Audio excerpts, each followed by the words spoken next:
जय हिंद साथियों। आप सभी का अपने प्यारे से YouTube channel student success secret पर स्वागत है। आशा करते हैं कि आप लोग स्वस्थ मस्त एवं अपनी पढ़ाई में व्यस्त होंगे। तो दोस्तों, आज हम एक नया टॉपिक स्टार्ट करने जा रहे हैं जो कि मैथ का है, संख्या पद्धति, नंबर सिस्टम।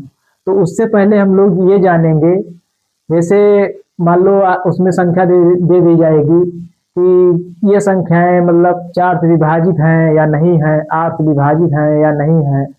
तो उसके पहले हम लोग ये जानेंगे कुछ संख्याओं के वर्ग एवं घन। तो आइए उसके बारे में हम लोग जानते हैं। तो आप लोग लिखेंगे, हेडिंग डालेंगे, आप लोग वर्ग।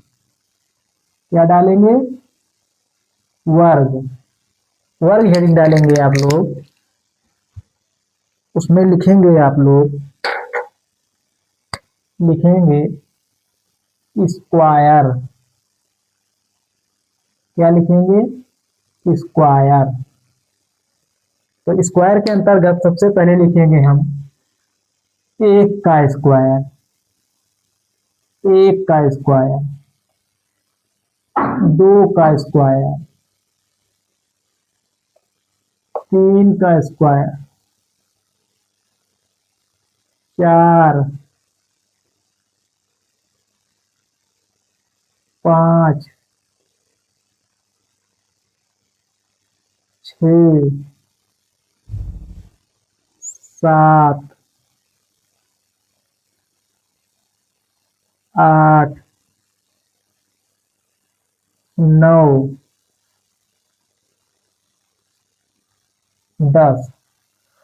तो लिखेंगे आप लोग, एक का स्क्वायर होता है एक, दो का दो का स्क्वायर होता है चार, तीन का स्क्वायर होता है 9, चार का वर्ग होता है 16, पांच का वर्ग होता है 25, छह का वर्ग होता है 36, सात का 49, आठ का 64, नौ का 81, 10 का 100। उसके आगे लिखेंगे हम लोग 11 का स्क्वायर, 12 का स्क्वायर, 13 का स्क्वायर, 14 का स्क्वायर। तो लिखेंगे आप लोग 11 का स्क्वायर होता है 121, 12 का होता है 144, 13 का होता है 169, 14 का होता है 196, 196। 15 का स्क्वायर आप लोग लिखेंगे 15 का स्क्वायर, 16 का स्क्वायर, 17 का लिखेंगे, 18 का लिखेंगे, 19 का लिखेंगे, 20 का लिखेंगे, 21 का लिखेंगे, 22 का लिखेंगे, 23 का लिखेंगे,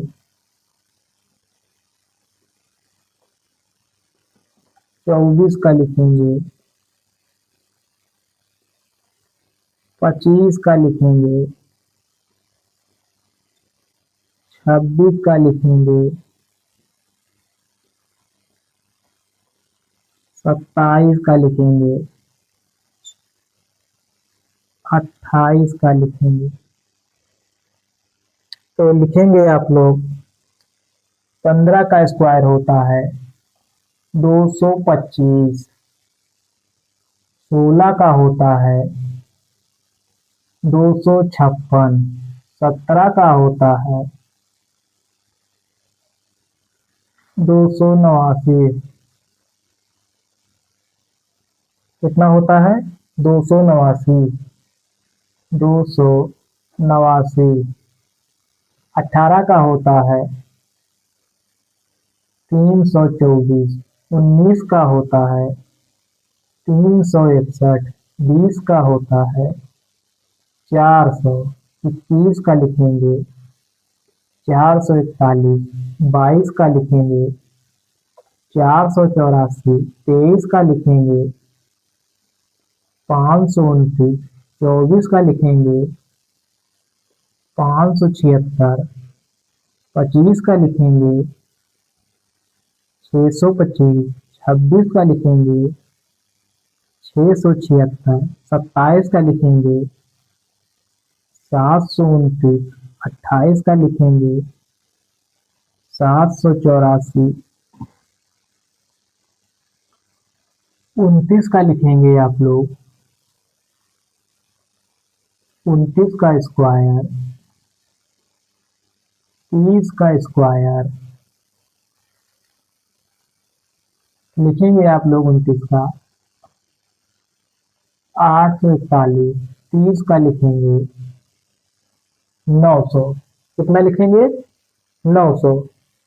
तो आप लोग यहाँ तक लिखेंगे 30 तक लिखेंगे तो एक का आपसे पूछेगा एक का वर्ग कितना होता है तो आप लोग क्या बताएंगे एक। दो का 4। तीन का 9। चार का 16। पांच का 25। छह का 36। सात का 49। आठ का 64।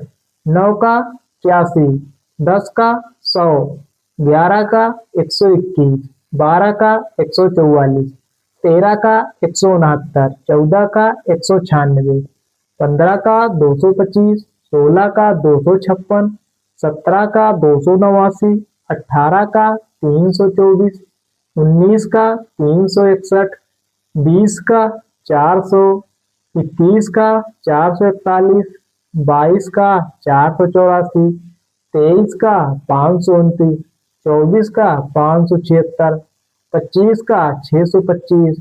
26 का 676। 27 का 729। 28 का 784। 29 का 841। 30 का 900। तो 30 तक आप लोग लिखेंगे 30 के स्क्वायर तक आप लोग लिखेंगे 30 का स्क्वायर तक 1 से लेकर 30 तक आप लोग लिखेंगे। उसके आगे हम लोग लिखाएंगे घन के बारे में। क्या लिखेंगे हम लोग घन के बारे में। तो 30 तक आप लोग अपने कॉपी में नोट कीजिए पहले।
तो आइए हम लोग आगे बढ़ते हैं।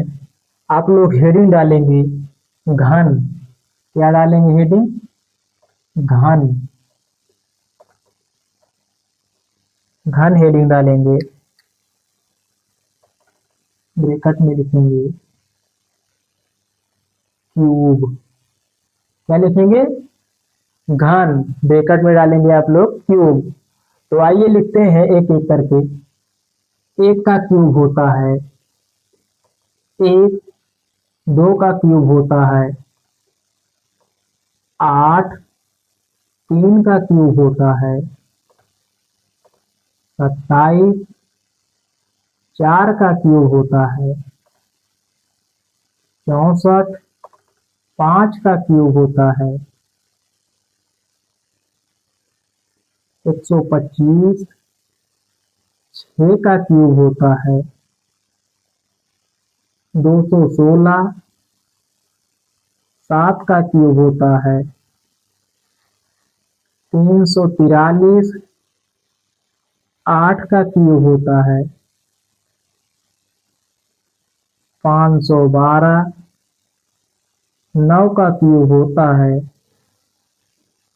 743। 10 का क्यूब होता है 1000। 11 का लिखेंगे 1331। 12 का लिखेंगे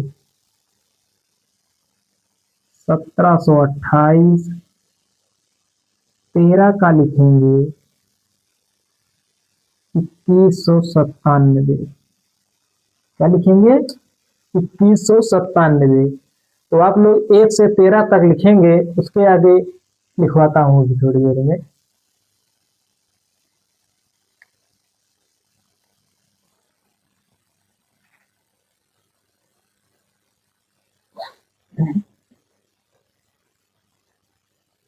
तो लिखेंगे आप लोग 1 का क्यूब 1, 2 का क्यूब 8, 3 का क्यूब 27, 4 का क्यूब 64, 5 का क्यूब 125, 6 का क्यूब 216, 7 का क्यूब 343, 8 का क्यूब 512, 9 का क्यूब 743, 10 का क्यूब 1000, 11 का क्यूब 1331, 12 का क्यूब 1728, 13 का क्यूब 2197, 14 का लिखेंगे आप लोग 14 का क्यूब लिखेंगे 2744। क्या लिखेंगे? 2744। 15 का क्यूब लिखेंगे 3575। क्या लिखेंगे? 3575।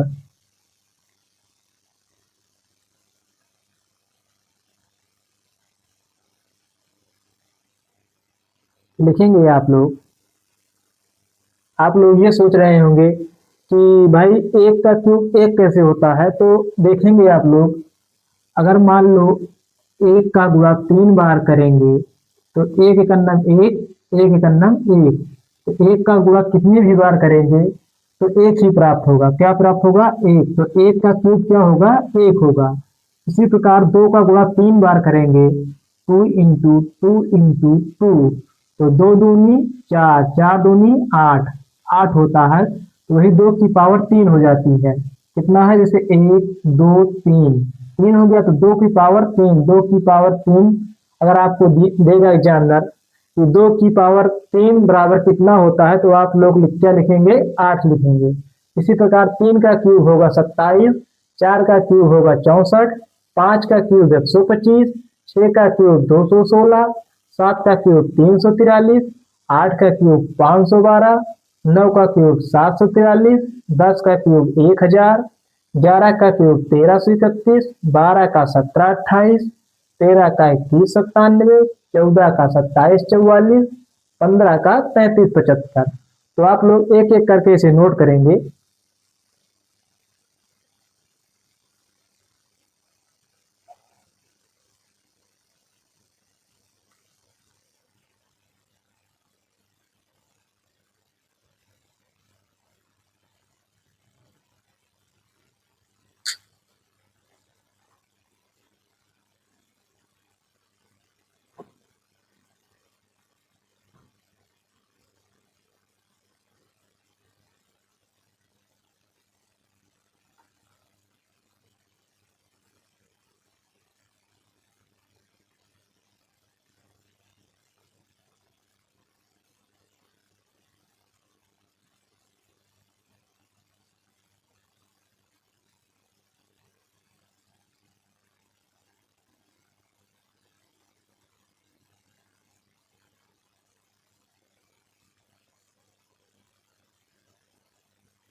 तो हम लोगों ने ये जाना कि एक का स्क्वायर एक होता है, दो का स्क्वायर चार होता है, तीन का नौ, चार का स्क्वायर 16 होगा, पांच का 125, पांच का 25 होगा, छह का 36, सात का 49, आठ का 64, 12 का पूछेगा तो 144, 14 का पूछेगा तो 196, 17 का स्क्वायर पूछेगा तो 289, 20 का पूछेगा 400, 24 का पूछेगा तो 576, 26 का पूछेगा तो 676, 28 का पूछता है तो 784, 29 का पूछेगा तो 841, 30 का स्क्वायर पूछेगा तो 900। जितने भी स्क्वायर हैं आपको जनरल कंपटीशन में बहुत ही लाभदायक होने वाले हैं, तो आप लोग सभी को याद कर लेंगे। उसके बाद आता है घन। घन को मैंने ये लिखाया कि एक का क्यूब एक होता है, दो का 8 होता है, दो को तीन बार गुणा करेंगे तो 8 प्राप्त होता है। उसी प्रकार तीन को तीन बार गुणा करेंगे तो 27 प्राप्त होगा, चार को चार बार गुणा करेंगे तो 64 प्राप्त होगा, पांच को पांच बार गुणा करेंगे तो 125 प्राप्त होगा। उसी प्रकार छह को तीन बार गुणा करेंगे तो 216 प्राप्त होगा, सात को तीन बार गुणा करेंगे तो 343 प्राप्त होगा, आठ को करेंगे तो 512, 13 को करेंगे तो 2197, 14 को करेंगे तो 2744, 15 को करेंगे 3375। इस तरह आप लोग 30 तक वर्ग एवं 15 तक घन याद करेंगे, क्योंकि ये आपके लिए बहुत ही उपयोगी होने वाले हैं। क्योंकि जब आप एग्जाम में बैठेंगे, आपसे मान लो 17 का गुणा करने के लिए दो बार आ जाएगा, तो आप लोग करेंगे 17 गुणे 17, उसमें टाइम भी लग सकता है। यदि आपको पता रहेगा 17 का स्क्वायर आप लोग जानते रहेंगे कि 289 होता है, तो डायरेक्ट आगे करके आप लोग आगे बढ़ जाएंगे। इसी प्रकार जैसे 6 का क्यूब है, आपको मान लो कहीं पर गुणा करने में मिल गया तो 6 इंटू 6 तो आप लोग उसको करेंगे 6 गुणे 6 तो करेंगे 6×36 गुणे 6, फिर उसको 6 से गुणा करेंगे तो 6×36, 6×1 18, 18×3 21, कितना आएगा 216। तो इस तरह आपको आपको सभी को टाइम लग जाएगा, तो आप लोग डायरेक्ट याद रखेंगे कि 6 का क्यूब 216 होगा, 7 का क्यूब 343 होगा, 8 का क्यूब 512 होगा। इस तरह आप लोग यदि तैयार रखेंगे तो आप जनरल कंपटीशन को बड़ी ही आसानी से बीट कर सकते हैं। तो आप लोग यदि आप लोग इसे लिख लिए होंगे, तो आइए हम लोग आगे बढ़ते हैं, अपना एक नया चैप्टर स्टार्ट करते हैं जिसका नाम है संख्या पद्धति। क्या नाम है? संख्या पद्धति, नंबर सिस्टम। तो एक बार आप लोग फिर से देख लेंगे सरसरी निगाहों से। यदि लिख लिए हैं तो अच्छी बात है, नहीं लिखे हैं तो आप लोग एक बार इसको लिख लीजिए, उसके आगे हम लोग आगे बढ़ते हैं।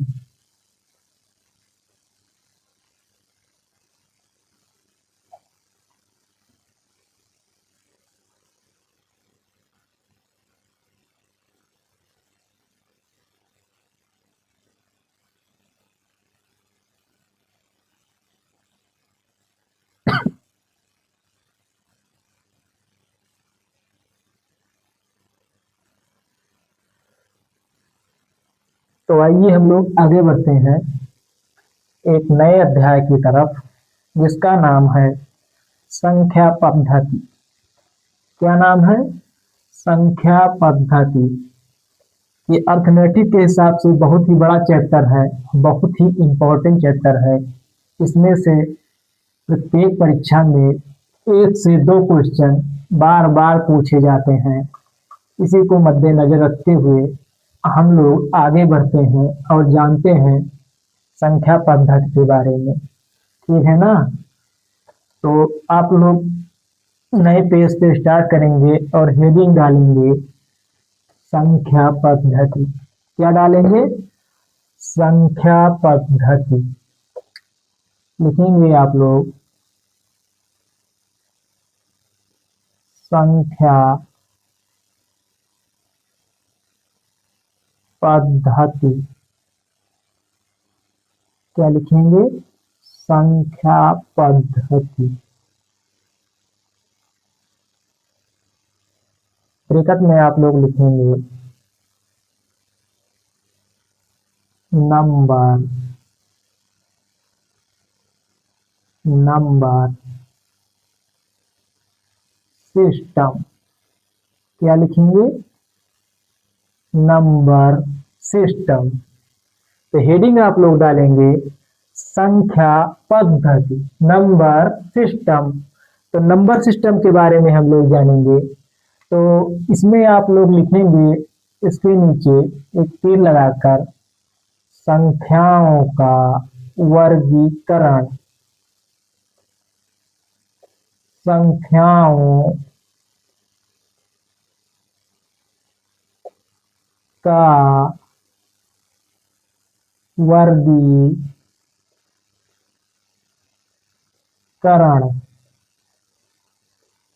क्या लिखेंगे? संख्याओं का वर्गीकरण। ठीक है ना? लिखेंगे क्लासिफिकेशन। क्लासिफिकेशन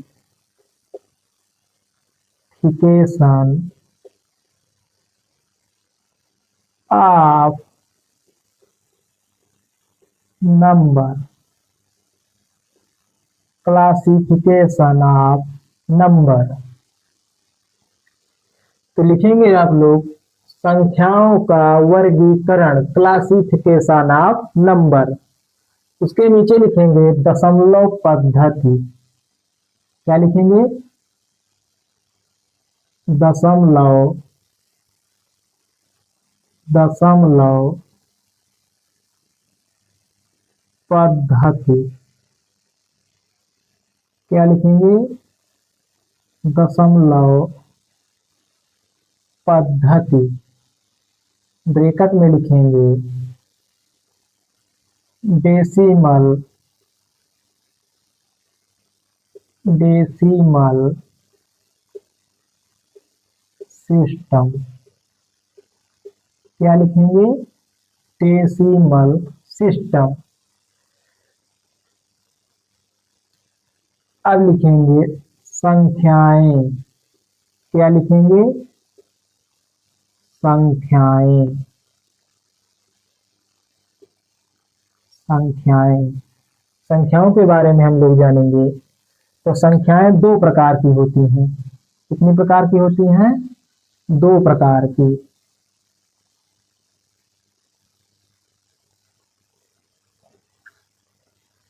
जिसमें से पहले नंबर की संख्या है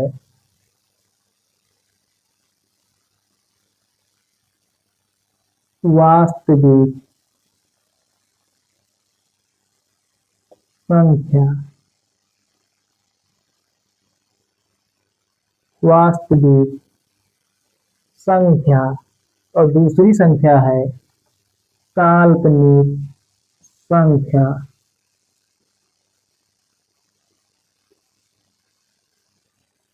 काल्पनिक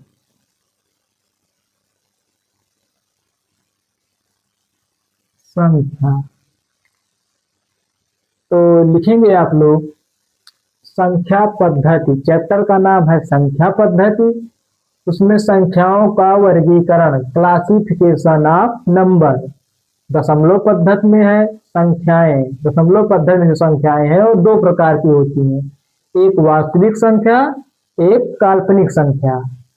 आप लोग के मन में यह संदेह होगा कि सर ये संख्याएं दो प्रकार की होती हैं, एक वास्तविक संख्या, एक काल्पनिक संख्या।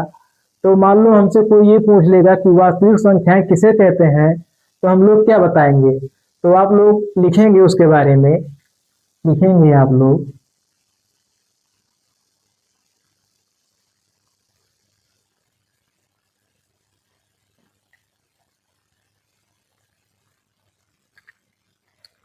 लिखेंगे आप लोग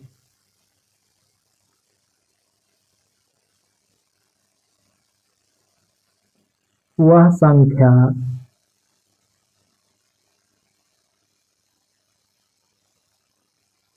जिसे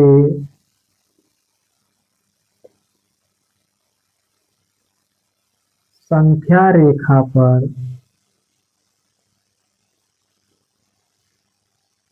संख्या रेखा पर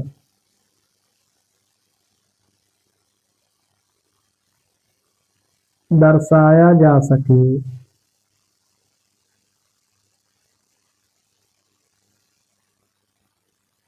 वास्तविक संख्याएं कहलाती हैं। वास्तविक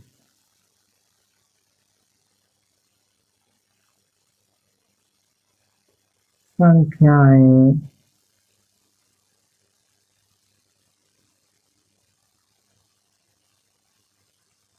कहलाती हैं। तो वास्तविक संख्या किसे कहते हैं? वह संख्या जिसे संख्या रेखा पर दर्शाया जा सके वास्तविक संख्याएं कहलाती हैं। तो लिखेंगे आप लोग वास्तविक संख्याओं के बारे में। वास्तविक संख्या लिखेंगे, उसके बाद हम लिखाएंगे काल्पनिक संख्या। तो आप लोग इसे भी लिख लेंगे।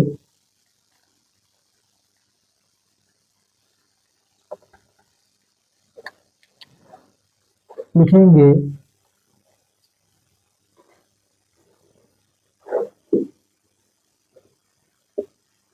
वह संख्या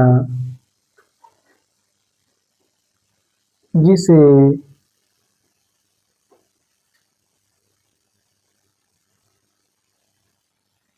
संख्या रेखा पर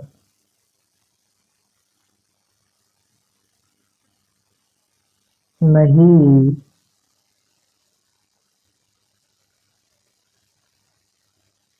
दर्शाया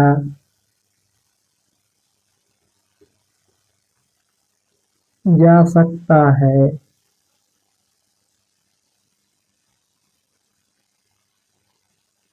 काल्पनिक संख्याएं कहलाती हैं।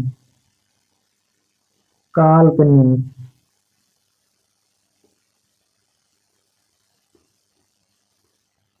संख्याएं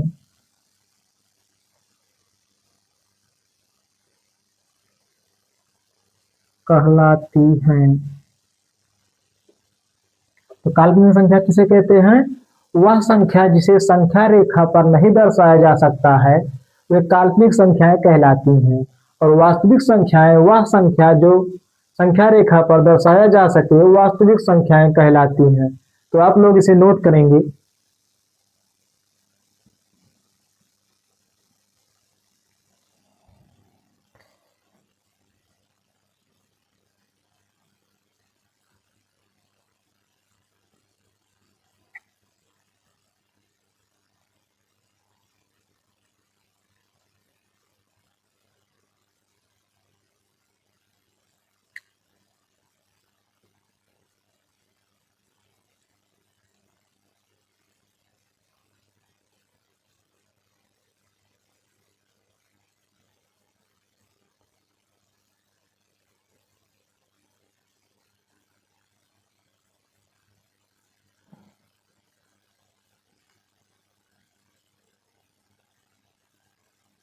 तो आप लोगों ने ये जाना कि संख्याएं दो प्रकार की होती हैं, एक वास्तविक संख्या, एक काल्पनिक संख्या।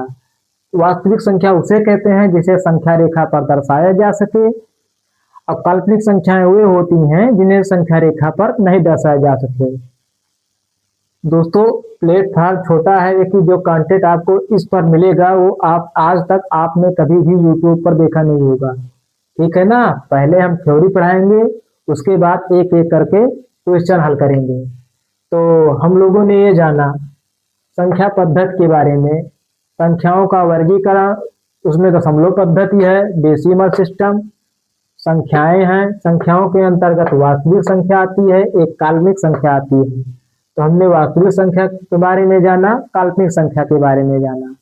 अब हम जानेंगे वास्तविक संख्या के अंतर्गत दो संख्याएं आती हैं। कौन कौन सी संख्याएं आती हैं? यदि आप लोग नोट कर लिए हैं तो आगे बढ़ेंगे।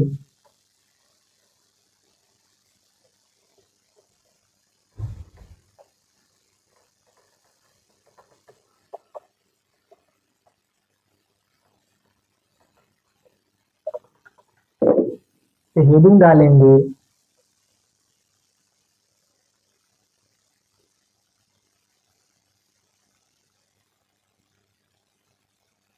वास्तविक संख्या। क्या लिखेंगे? वास्तविक संख्या।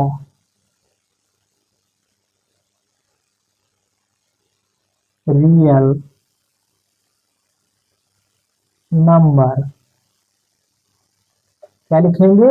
वास्तविक संख्या, रियल नंबर। तो वास्तविक संख्याओं के अंतर्गत दो संख्याएं आती हैं, जिसमें से पहली संख्या है परिमेय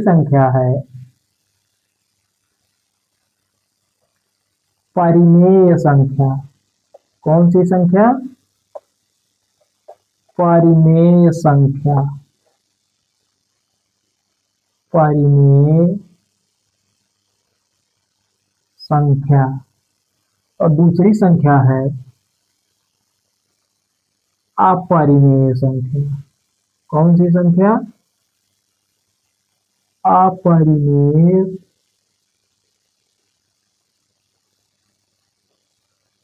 संख्या।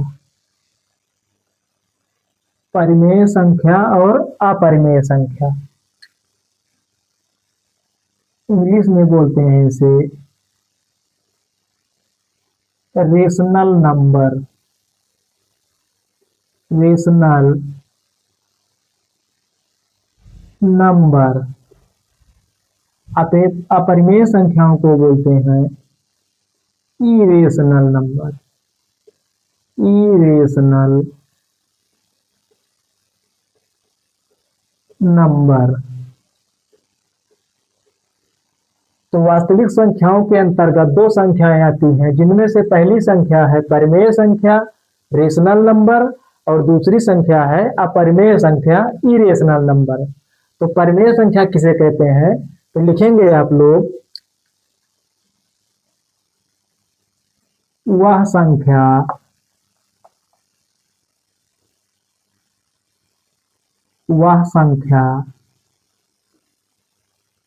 जिसे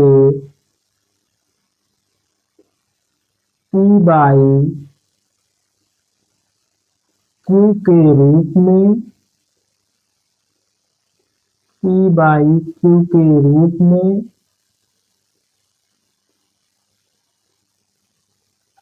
लिखा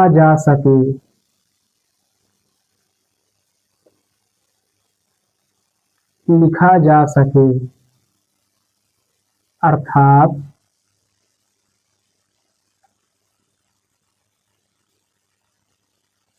Q does not equal to 0 ना हो, परिमेय संख्या कहलाती है। परिमेय संख्या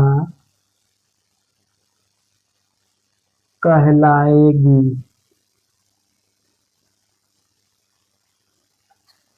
वह संख्या जिसे P बटे Q के रूप में लिखा जा सके, अर्थात Q does not equal to 0, यानी कि Q का मान 0 ना हो, तो वे संख्याएं परिमेय संख्या कहलाएंगी।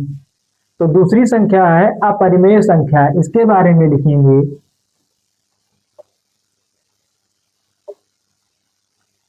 वह संख्या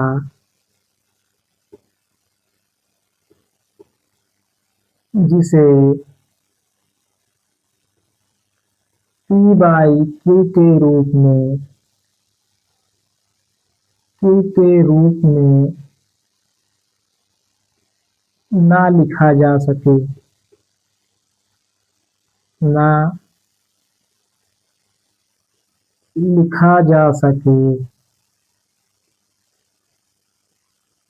अपरिमेय संख्या कहलाती है। अपरिमेय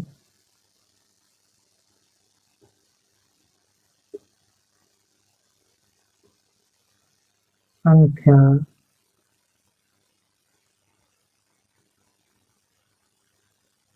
कहलाती है।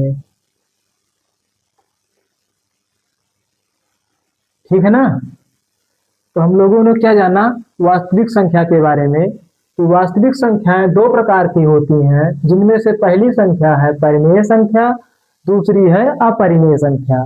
परिमेय संख्या की परिभाषा यदि आपसे कोई पूछता है तो वह संख्या जिसे p बटे q के रूप में लिखा जा सके अर्थात q does not equal to 0 परिमेय संख्या कहलाएगी।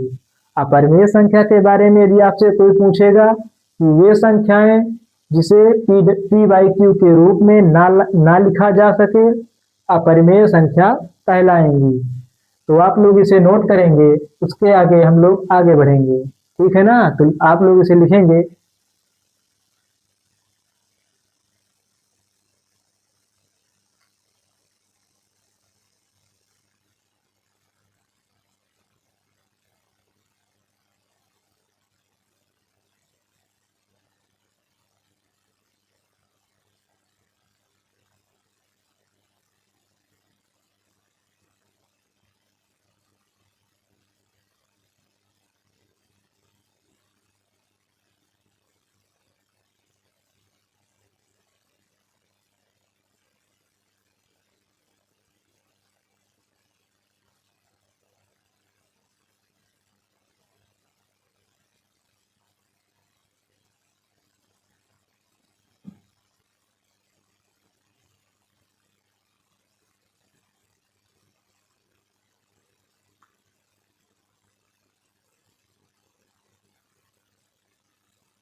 अगर आप लोग इसे नोट कर लिए हैं तो आगे बढ़ते हैं हम लोग।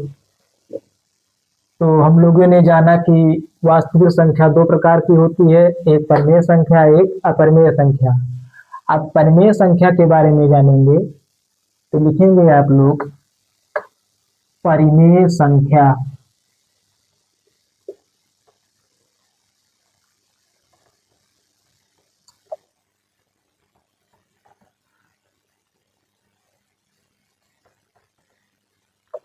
क्या लिखेंगे?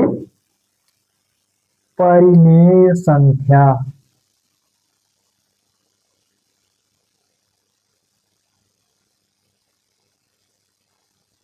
परिमेय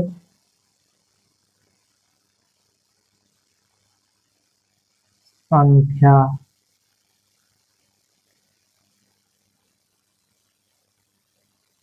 rational number. Rational number. Rational number. तो हेडिंग आप लोग डालेंगे परिमेय संख्या। परिमेय संख्या के अंतर्गत कौन कौन सी संख्याएं आएंगी, आइए उसको जानते हैं हम लोग। परिमेय संख्या में एक संख्या आएगी पूर्णांक संख्या। कौन सी संख्या? पूर्णांक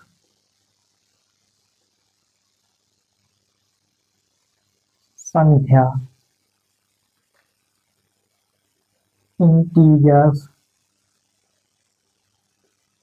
इंटीजर्स। Integers number. क्या लिखेंगे? Integers number. तो दूसरी इस पैड में लिखेंगे दशमलव। दशमलव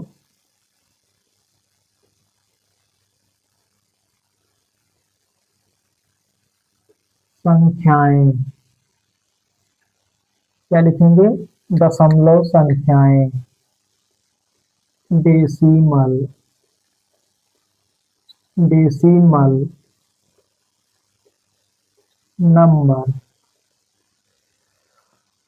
पूर्णांक संख्या में लिखेंगे 0, 1, 2, 3, 4, डॉट डॉट डॉट डॉट अनंत तक।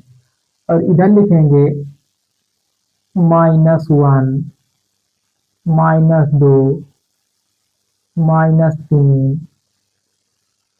-4, dot dot dot dot minus अनंत तक। तो पूर्णांक संख्याएं जो होती है माइनस अनंत से प्लस अनंत तक होती हैं। कहाँ तक होती हैं? माइनस अनंत से प्लस अनंत तक। और इधर आप देखेंगे जीरो से मतलब ये एक से अनंत तक पॉजिटिव इंटीजर्स, पॉजिटिव इंटीजर्स, एक से अनंत तक पॉजिटिव इंटीजर संख्याएं कहलाती हैं। -1 से अनंत तक निगेटिव इंटीजर्स। क्या लिखेंगे? Negative integers. ठीक है ना। दूसरी संख्या लिखेंगे पूर्ण संख्या। क्या लिखेंगे? पूर्ण संख्या। ब्रैकेट में लिखेंगे होल नंबर। क्या लिखेंगे? Whole number. पूर्ण संख्याएं जो होती हैं वो जीरो से शुरू होती हैं। 1, 2, 3, 4, 5, dot dot dot dot dot अनंत तक। मतलब इसका कोई निश्चित मतलब मानक नहीं है। तो पूर्ण संख्याएं हो गई जीरो से अनंत तक। इसके बाद जो संख्या आएगी वो है प्राकृत संख्या। क्या है? प्राकृत संख्या। ब्रैकेट में लिखेंगे नेचुरल नंबर। प्राकृतिक संख्याएं एक से स्टार्ट होती हैं, 2, 3, 4, 5 डॉट डॉट डॉट डॉट अनंत तक। ये प्राकृतिक संख्याएं हैं। कौन सी हैं? प्राकृतिक संख्याएं। एक पूर्ण संख्या है, एक पूर्णांक संख्या है। तो एग्जामिनर आपसे एग्जाम में इस तरह पूछेगा कि परिमेय संख्याएं कितने प्रकार की होती हैं, तो आप उसमें डालेंगे पूर्णांक संख्या। दूसरी है दशमलव संख्या। और आपको इस तरह भी फंसा सकता है, जैसे आपको 4 विकल्प दे देगा, पूछेगा कि क्या सभी पूर्णांक संख्याएं पूर्ण संख्या है या नहीं।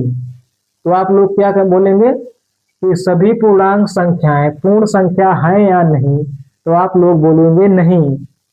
तो आपके मन में ये संदेह होगा क्यों नहीं है। तो बड़े से छोटे के तरफ नहीं जा सकते, किंतु छोटे से बड़े के तरफ जा सकते हैं। कि आप लोग ये ध्यान में रखेंगे कि सभी पूर्ण संख्याएं पूर्णांक संख्याएं हो सकती हैं, किंतु सभी पूर्णांक संख्याएं पूर्ण संख्याएं कभी नहीं हो सकती हैं। उसी तरह पूछेगा कि क्या सभी प्राकृतिक संख्याएं पूर्णांक संख्या हैं या नहीं। तो आप लोग बोलेंगे जी हाँ। तो सभी प्राकृतिक संख्याएं पूर्णांक संख्याएं हो सकती हैं।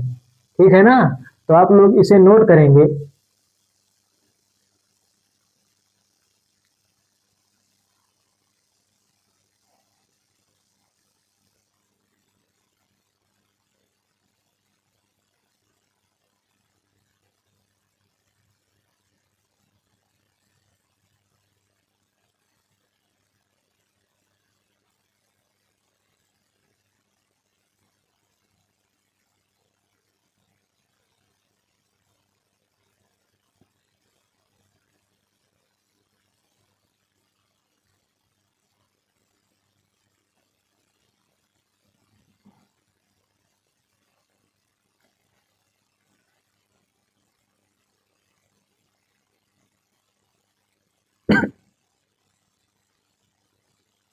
एक चीज आप लोग और ध्यान में रखेंगे, नोट करके लिखेंगे।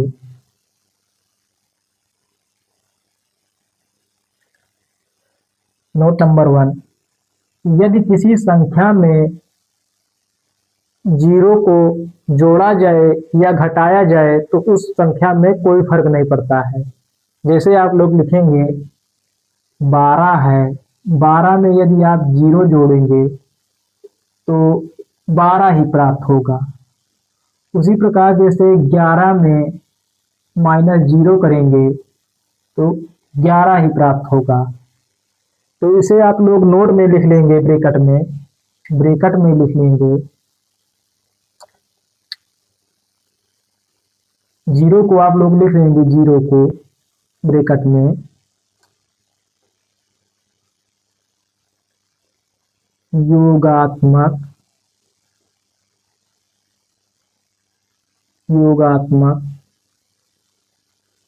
तत्समक। क्या लिखेंगे? योगात्मक तत्समक, एडिटिव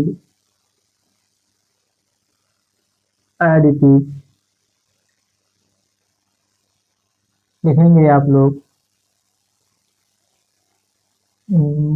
लिखेंगे आप लोग, जीरो को लिखेंगे योगात्मक तत्समक।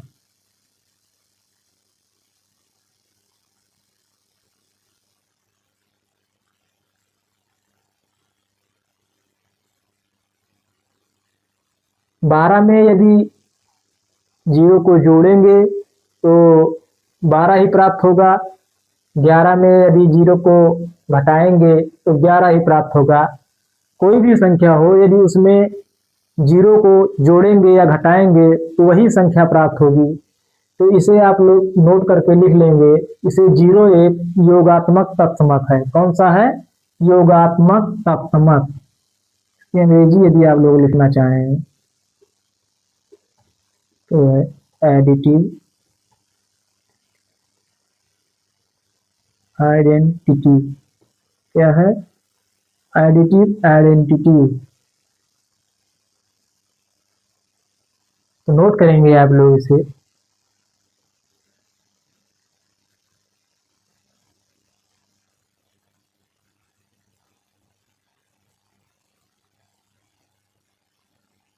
दूसरा पॉइंट आप लोग नोट करेंगे, कि यदि एक को किसी संख्या में गुणा या भाग करेंगे तो उस संख्या में कोई भी प्रभाव नहीं पड़ेगा। जैसे आप लोग देखेंगे, मान लो 121 है, 121 में एक से गुणा करेंगे तो सेम संख्या प्राप्त होगी। उसी प्रकार जैसे 142 है, उसको एक से भाग देंगे तो सेम संख्या प्राप्त हो रही है। तो इसे भी आप लोग ध्यान में रखेंगे कि एक को यदि किसी संख्या में गुणा या भाग करेंगे तो उस संख्या पर कोई भी प्रभाव नहीं पड़ेगा। तो आप लोग इसे भी नोट में लिख लेंगे।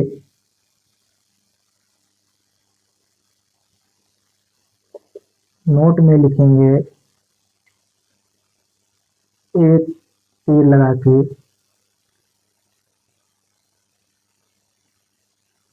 गुणात्मक तत्समक। क्या लिखेंगे? गुणात्मक तत्समक।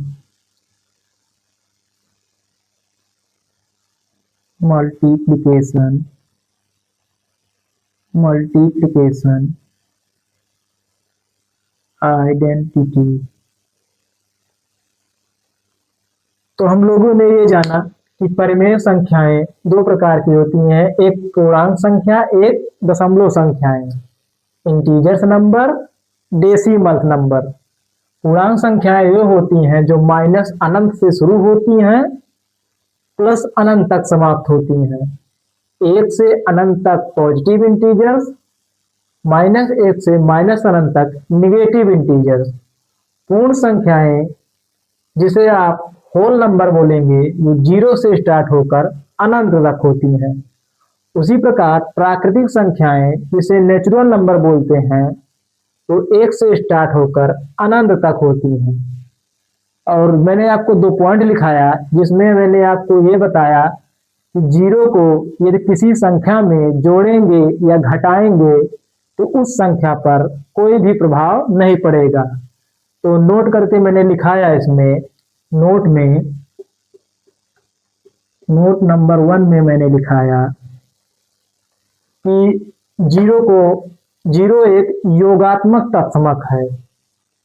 और एक के बारे में मैंने बताया दूसरा पॉइंट कि एक को यदि किसी संख्या में गुणा या भाग करेंगे तो उस संख्या पर कोई भी प्रभाव नहीं पड़ता है। ब्रैकेट में लिखेंगे गुणात्मक तत्समक, मल्टीप्लिकेशन आइडेंटिटी। आप लोग इसे नोट करेंगे और जानेंगे आगे के बारे में।